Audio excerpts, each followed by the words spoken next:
lunchtime. I am promising to go live every day until the elections. This is where I'm handling my pre-election anxiety. Hopefully, I'll find some community here who's also a little anxious about the upcoming election. My goal is to remind people to vote, to encourage people to vote for VP Harris, and to remind people about what the Trump administration was like for immigrants. We're in a really interesting position. I don't know that we've ever had this opportunity to vote against someone that we know what we will be getting if we vote Trump back into office, right? Because he was in office from 2016 to 2020. And so we saw exactly what he would be. I don't know if that's ever happened. I don't really know the history of politics or whatnot, but I don't know if that's ever happened where we've had a presidential candidate who previously was the president and is running again. Because usually it's just like the reelection, right? So I don't know if this has happened. If somebody knows, please comment. I'd love to know if that's the case. And so we know what immigration policy would be like under Trump. We know a lot of things about what things would be like under Trump, but the reality is it would be worse, right? We know that he's already promised a lot of things to his supporters, and immigration is a big, big platform for former President Trump. That's how he won, right? That's one of the platforms that he used to win. Now, there's other policies, of course, that other people cling on to, right? Like evangelical Christians say, well, I'm just voting for Trump because he's pro-life. And I'm a Christian. My husband and I were actually pastors for a long time, and we're really struggling with the church right now because this pro-life thing has really taken hold in such a way. But it's ironic that it's only pro-life when the child is in the womb, right? Because we don't see this emphasis on supporting life and pro-life outside of the womb, right? We only see it before the baby is born. But if that baby happens to be from another country and comes into the US inside the womb of an immigrant, all of a sudden that baby is considered an anchor baby, which I hate that term, but that's what they're called. And that was somehow purposefully coordinated, timed out so that the baby would be born in the US. So how, someone who is Republican is usually very anti-immigrant, and that's a very strong sense that's this platform, right? This rhetoric that is happening, that our country is everything that's going wrong in our country is because of immigrants. It's not true. Hashtag immigrants make America great. I stole that and repurposed that, recycled it, made it into something that makes sense for me, that makes me believe America is great because of immigrants. So, these anti-immigrant policies, how can we claim that we're pro-life and be so anti-life, anti-immigrant, anti-child that was conceived in another country but brought here? God forbid that those children have the same rights that children who have parents that were born here, right? These are the kinds of things that are just so extreme. Like Trump wanted to get rid of birthright citizenship and really pressed in on that for quite a while. And that's actually something that's in our Constitution. Who has the right to be a citizen in the US? And undoing that would take incredible work to do that. But just that someone could say that we should no longer have birthright citizenship, that is very extreme. And to me, that indicates that if that person is also pro-life, that indicates to me that you're pro-life, but only for the lives that have parents that are from here. Like, how many generations back are we going to be required to show that that that we have ancestors here in order to claim citizenship here. We are a nation of immigrants, lest we forget that. And it feels like we have forgotten that. We have, it's almost like the people that say like, okay, us four and no more, like just my family, just my heritage. We're the ones that can stay here. But, we're maxed out, right? We're capped off. The population of immigrants is getting too big. We can't handle it. I completely disagree. And I think that this statistics and the facts do not support that. All of this information that's coming out and the complaints about, in Springfield, Ohio, that aside from that they're eating the cats and the dogs, that's really just kind of something very extreme to catch attention, which it wasn't true, obviously, like, right, that came to light, that was not what happened in that instance.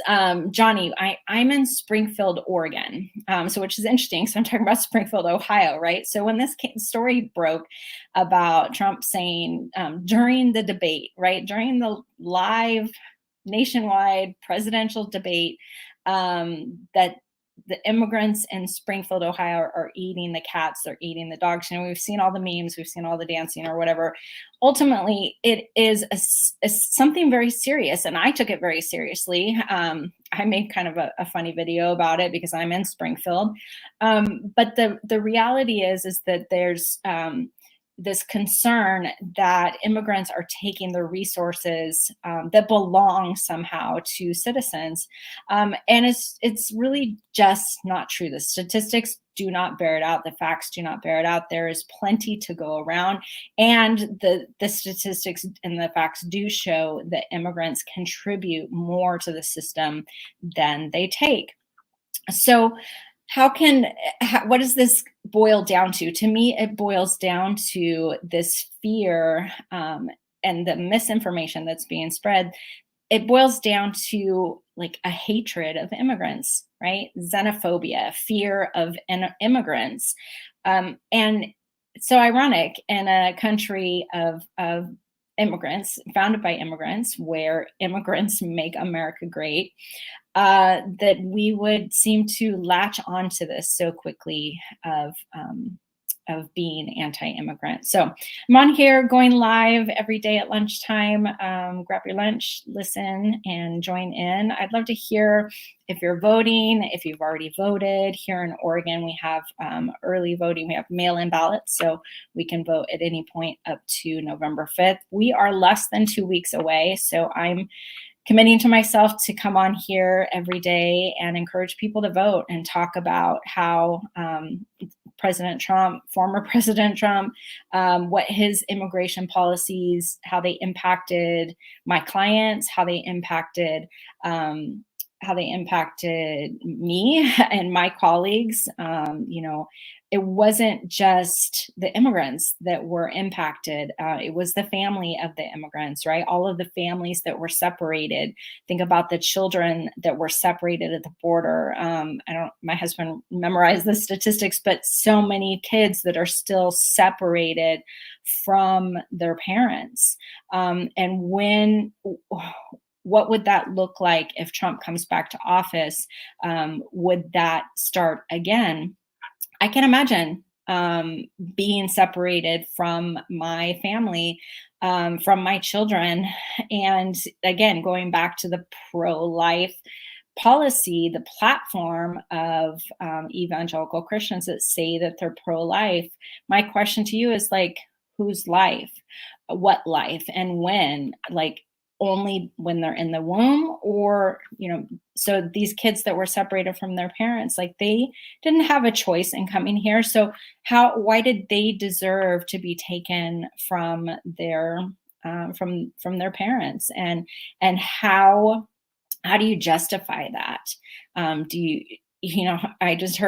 heard a lot of justification going on when Trump was in office, like, well, we have to do something. We have to close the borders. There's too many people coming in. They're invading. They're flooding. The words that they use are very provocative. They're very, they're meant to kind of provoke this fear in us, because fear is completely irrational, right? We respond to things that make us afraid, and things that it doesn't have to be something even that makes sense. So this, like, eating the dogs, eating the cats, oh my god, like, what are we going to do about this? They're like, they took our jobs, they took our resources, and now they're eating our animals. Like, it's just so ridiculous, but at the same time it shows the level of this fear, this just widespread fear. And so I'm hopeful that Kamala Harris will be our first female president. I'm hopeful that in less than 2 weeks we'll have good news about that. But I'm also still concerned. What is it going to mean after the elections? How will she bring our country beyond this place that we're at, where we're so divided? Sorry, my throat is getting dry.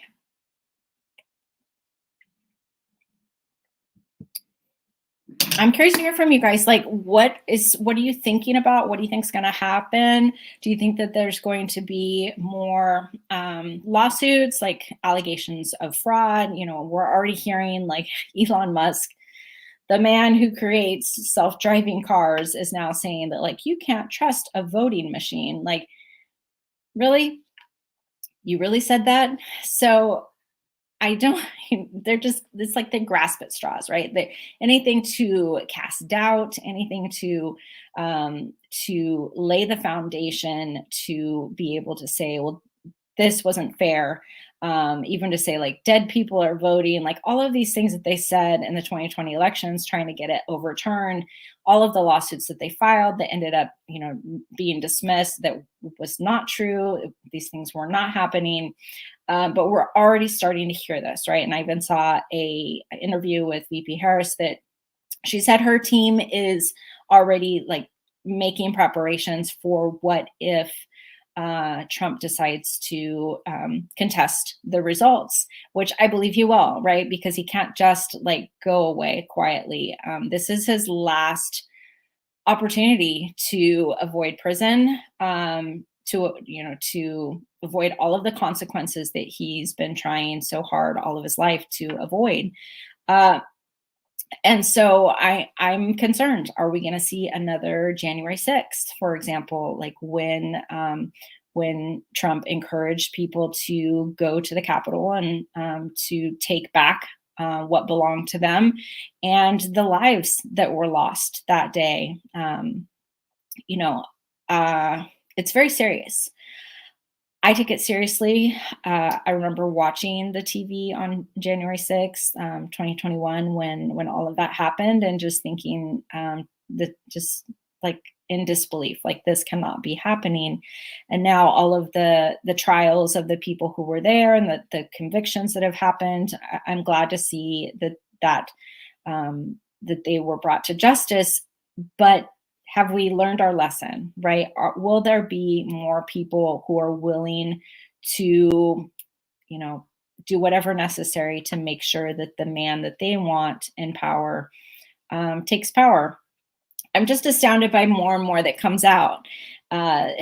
His longest standing chief of staff, Mark Kelly, I think that's his name, just, a story just broke that he compared him. He said essentially that Trump is a fascist, and I think that's correct. It's a correct description of his political beliefs and opinions, and the power that he wants to have in his presidential position. He's already said that that's what's going to happen. He's already said that that he will be wielding that kind of power, and we've already seen the playbook, right? Project 2025. The playbook is already there.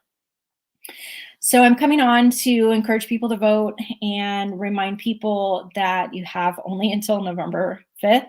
You must vote before then if you want to have your voice heard. I'm encouraging people to vote pro-immigrant.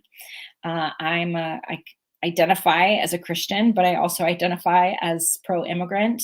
I don't love the term pro-life, and I think that it's not a correct term that Christians use, because they're not pro-life. They're pro baby in the womb, and they should just say that. And they're pro non-immigrant baby in the womb also. So let's be honest about what terms we're using, and because words matter. Immigration is still suffering the impact of Trump's policy changes. It's going to be years until many of those things are undone. The case law that was such a mess, the decisions by judges, it's messy, and there's no easy answer to immigration. It's a broken system for sure.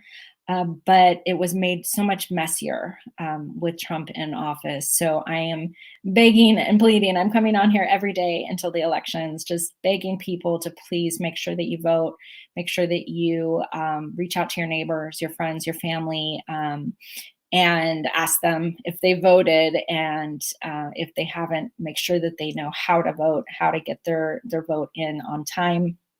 Here in Oregon, we have mail-in ballots. So I've already done that. I usually procrastinate, but I made sure that I finished it and turned it in.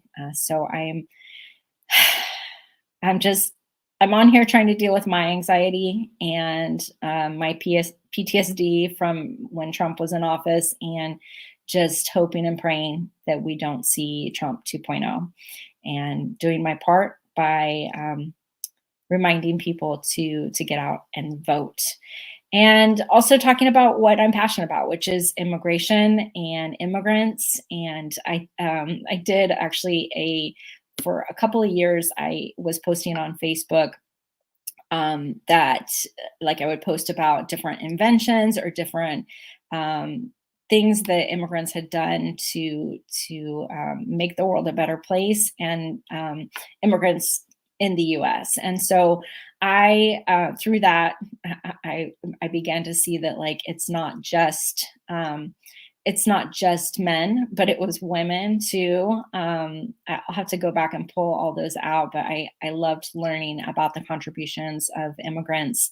To me, it's amazing, and to me, to see this country that has become what it is today, and it's constantly changing, right? Because our population is constantly changing. And I think that at the root of the fear and the anti-immigrant, the xenophobia, I think at the root of that is this fear that whites are losing power.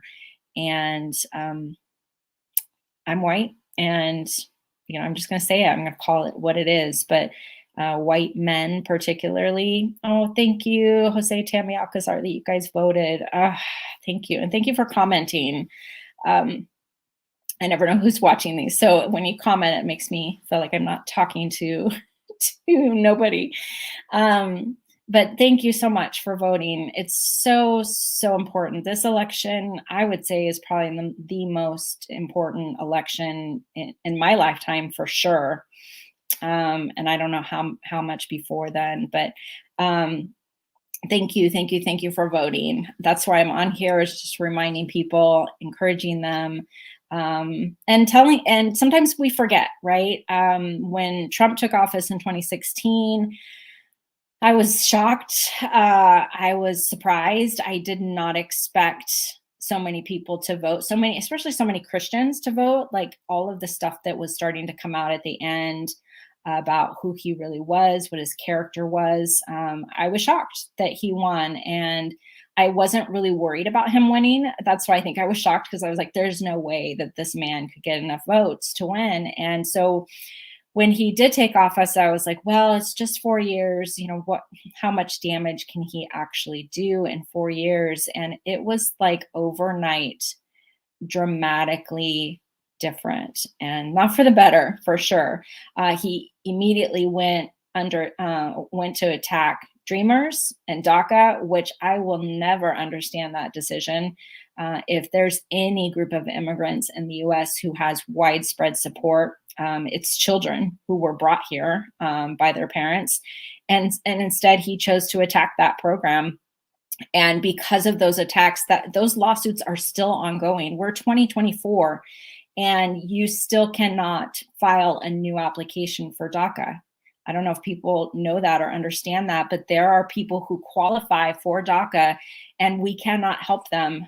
Their applications, actually, we filed some right after the lawsuit hit. We filed some just to get them in process, and they've been like just waiting at USCIS, waiting for a judge to say that they could start approving those. It's very frustrating, very, very frustrating to have programs like DACA just go into limbo, and kids go into limbo with it that can't, get a work authorization. They can't work legally. In some states, they can't even get a driver's license.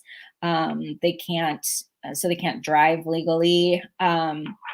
People that are at risk every day of deportation, people that now they're not kids anymore, right? They are married and they are having kids of their own, and many of them are even married to US citizens, but because of the way that the laws are structured, they're still not able to get a green card. I think that's one of the most misunderstood parts of immigration law, is this idea that as soon as you marry a US citizen, like, you can get your green card the next day. And I even believe that. In 2000, when I started working as a legal assistant, I had no idea how hard it was to get a green card. And at that time, I was in my early 20s, and many of my friends were from Mexico. And we'd joke around and say, I'll marry you and you can get your green card. And I just assumed, like, you get married and then somehow immigration finds out about it and they send you your green card. That's the end of it. Far from it. I have clients that have been waiting over 5 years, and people that say, well, get in line and do it the right way, clearly don't understand how immigration works and how complicated it is and how stressful and torturing. It is torture to these families to know that at any given day, if they encounter ICE, their loved one could be picked up and deported. That is a baseline level of anxiety that most of us will never know. And I just want to say that. I want to put that out there, that most of us who don't have a loved one who is an immigrant, who's undocumented, will never know what that feels like. I think I know some because of the stories that I hear from my clients, but still, it's not the same as having a loved one ripped away from you, to have young kids and their father is ripped away from them because of a stupid immigration law. It doesn't make any sense.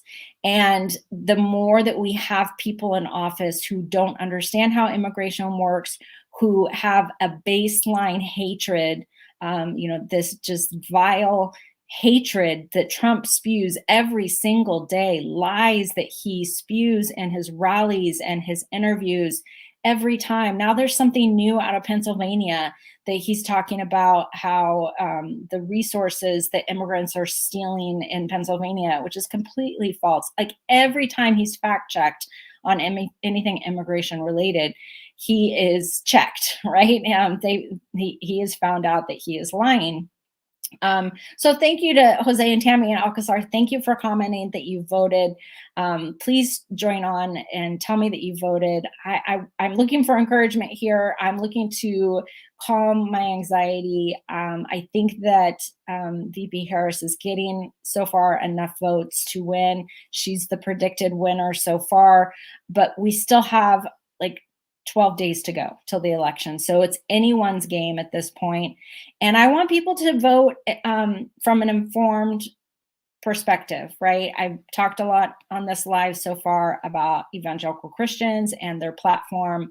Like, they really are just voting for pro-life, which is interesting because Trump has flip-flopped on that issue back and forth over his lifetime. Whoever he wants to impress or whoever he wants to like, have like him, he will say and do whatever he needs to say and do. And so, and then the name of pro-life, right? Like I'm talking about today, pro-life for who?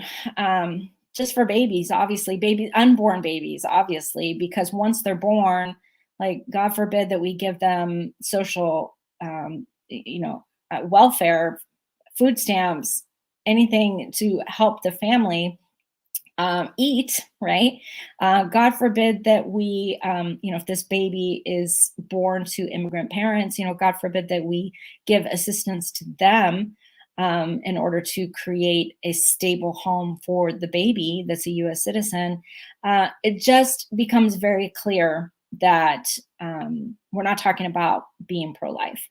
We're not talking about how to support the children and the parents of the children. We're just talking about fetuses, right? So that is a strong platform, you could say, the platform that many people who are voting for Trump they hold on to. But I would challenge anyone who's undecided, anyone who's not sure, to really take a look at how does Trump plan to treat the born, not just the unborn, but the born, and the born who are born to immigrant parents, or the born who were born in another country and are immigrants themselves. What is the plan to support families together? What is the plan to support families and not tear them apart, right? So I think I'm going to end this live. I'm doing this daily until the elections. If we don't have a decision on election day, I may have to keep going. Like I said, this is really to kind of calm my nerves, help me feel like I'm doing something to make a difference. I already voted. Jose and Tammy Alcazar, you are doing a wonderful job. We don't always catch you live. That's because I haven't been going live, but now I am.